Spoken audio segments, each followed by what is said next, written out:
Guys, good morning. So welcome back to my YouTube channel. This is Ito Boy Son. So mayroon tayong ditong dinadiagnose, Nissan Serena. So ang issue nito guys ay hindi naman siya nag-overheat, pero nagbabawas ng tubig sa coolant at saka dito. So ito ang nakita natin. Ayan. So kita niyo.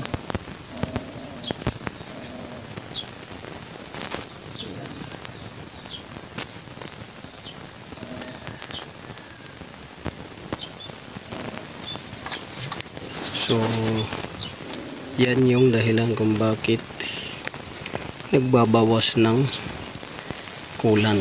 So hindi nag-overheat yung makina nito guys, pero nagbabawas ng coolant.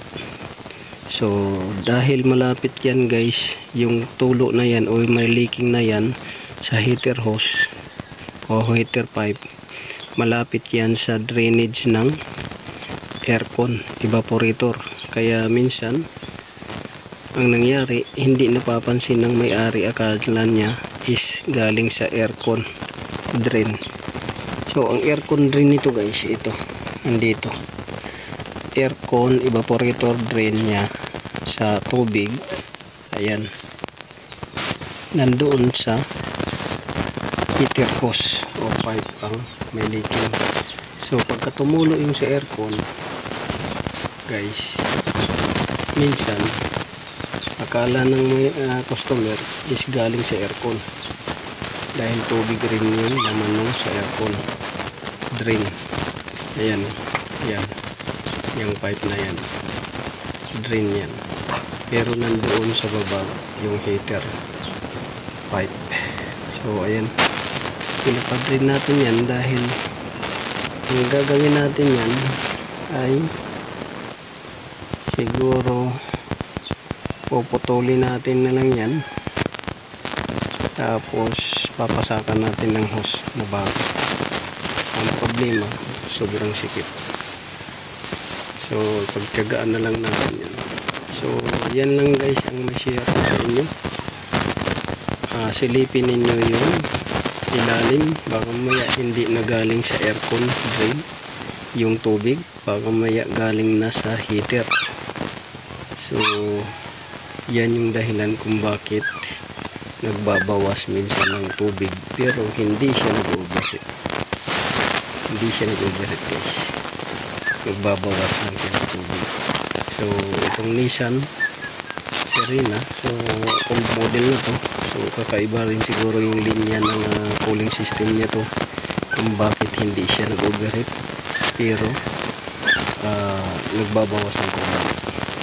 So yan yung isang ano niya, isang